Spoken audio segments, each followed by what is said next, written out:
राज्य आदिनाथ सदगुरु महिमा कहन को मैं बहुत लुभाया। सदगुरु महिमा कहन को मैं बहुत लुभाया, लेकिन मुख में जीवा एक ही ताते पछताया। कबीर जी ने बहुत सुंदर लिखा है कि सदगुरु की महिमा गाने के लिए मैं उत्सुक हुआ हूं।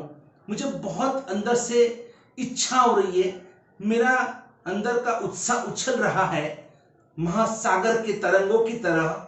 लेकिन क्या करूं, मेरा कम नसीब है कि मुझे तो बहुत कुछ कहना है, लेकिन हजारों जीभ भी अगर मुझे मिलती ना, तो भी मैं उस उपकारों को, सदगुरु की महिमा को मैं उसका बयान नहीं कर पाता हूं। लेकिन आज तो मेरे को सिर्फ एक ही जबान मिली, एक ही जीभ तो मिली, एक ही जिह्वा मिली है, एक ही टंग मिली है। लेकिन मैं कैसे में मेरे गच्छाधिपति श्री का गुण वर्णन करूं। मैं आपको आज वही हमारे पूज्य गच्छाधिपति श्री दौलत सागर सुरेश्वर जी महाराजा की बात मैं आगे बढ़ाना चाहता हूं। हम प्रतिदिन, अब गच्छाधिपति को आज से गिना जाए सिर्फ 99 डेज टू गो, अब सिर्फ 99 दिन बाकी है। और देखो वो प्रसंग होगा कि जब हमारे गच्छाधिपति श्री 100 साल के हो गए। हम तो 50 और 60-70 साल में ही है ना, हम कहते भाई हम तो 100 साल के, हमारे 100 साल कब पूरे हो गए पता नहीं। हम तो 50 साइड में हम तो क्लीन बोल्ड हो जाएंगे। लेकिन आज हमारे गच्छाधिपति श्री नॉट आउट 100, हमें प्राउड फील हो रहा है, गर्व हो रहा है कि हम उनके इस दीर्घ आयुष्य की कामना करते हैं कि आज एट द एज ऑफ 100, अभी सिर्फ 100वां साल बैठेगा, उसके सिर्फ 99 डेज बाकी है। और आज की तारीख में भी गच्छाधिपति श्री जब बैठते हैं ना, तब पीछे कोई भी सपोर्ट लिए बिना ऐसे टट्टार बैठते हैं।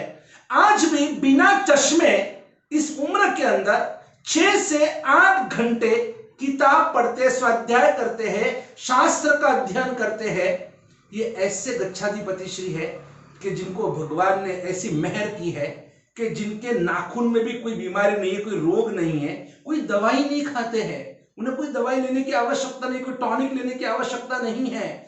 और ऐसे मजेदार, इतने छोटे में, मराठी में कहते हैं थोरा थोर अने पोरा पोर, छोटे के साथ छोटे बन जाते हैं, बड़े के साथ बड़े बन जाते हैं। प्रवर समिति के अंदर जो मुख्य 5 गच्छाधिपति है और उनमें जिनका भी एक महत्व का स्थान है, आज इतने सारे समुदाय के अंदर सबसे अधिक साध्वी जी भगवान अगर एक ही समुदाय की गिनी जाए तो वो सागर समुदाय के अंदर है। एक सबसे ज्यादा 100 ओली जिस समुदाय में जो तपस्वियों ने पूर्ण की है वो है सागर समुदाय है। और ऐसे मालवा के सागर जी और सागर जी का मालवा, सूरत के सागर जी और सागर जी का सूरत, ऐसे कहा जाता था। और इसी स्थिति में जब महाराष्ट्र के अंदर पूज्य श्री पहली बार जब पूना पधारे और पूना की धरती का एक नाता बन गया, और जब लगा कि नहीं, यहाँ पर आवश्यकता है कि मुझे कुछ यहाँ पर करना चाहिए, जो स्फुरायमान हुआ उनको उनके जाप के अंदर जो शासन देव ने उनको स्फुरित किया। और तब जाकर संकल्प लिया कि पूज्यपाद सागर जी महाराज ने के आनंद सागर अद्भुतधारक श्री सागरानंद सुरेश्वर जी महाराजा ने जो सपना देखा था कि मुझे मेरे आगमों की रक्षा करनी है।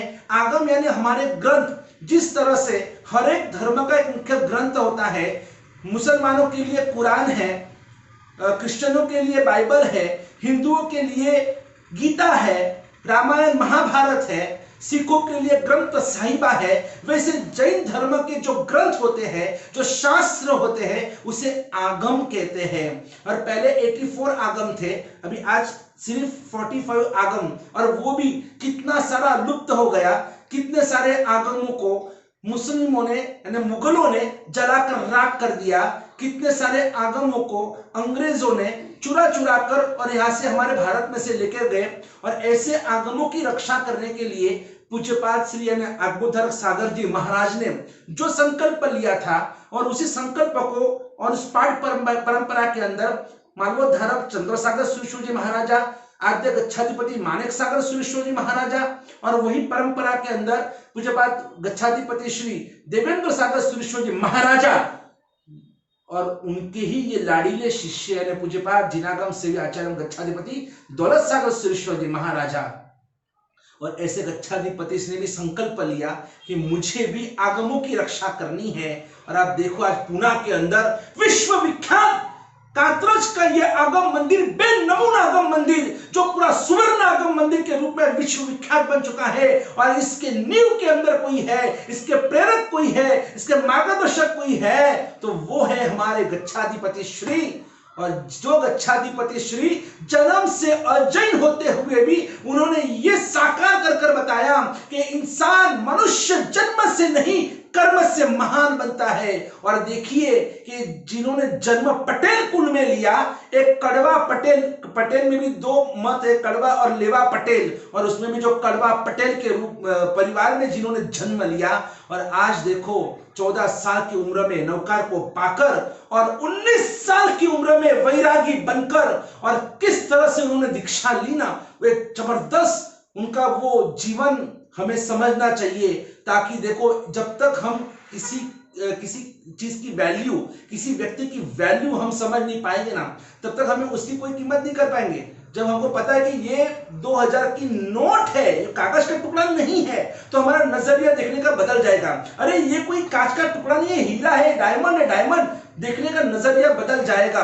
वैसे गच्छाधिपति, हाँ ठीक है गच्छाधिपति, हाँ बड़े बुजुर्ग है, नहीं, जब उन्होंने जिस तरह से स्ट्रगल की लाइफ जी है, जिस तरह से उन्होंने घर से भागकर दीक्षा ली है, जिस तरह से उन पटेलों ने उनका पीछा किया था, और किस तरह से उन्होंने जो दीक्षा का जो उन्होंने दीक्षा को आत्मसात किया, और दीक्षा किस तरह से भाग कर ली, ये हम जरूर हम इसको जरूर सुनेंगे।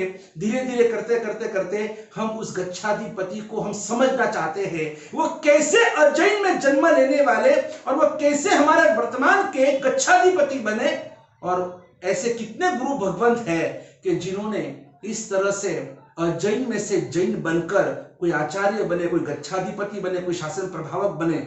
उन सभी को हम इस प्रसंग पर हम उन सभी को याद करेंगे, सभी का स्मरण करेंगे कि वर्तमान के 100 साल में ऐसे कितने सारे गुरु भगवंत हो गए कि जो अजैन में से जैन धर्म में उन्होंने दीक्षा लेकर और अपने आत्मा का ही कल्याण नहीं, हम पूरे जिन शासन का उन्होंने कल्याण किया, जिन शासन को लाभ किया, हम जरूर उनको सुनेंगे।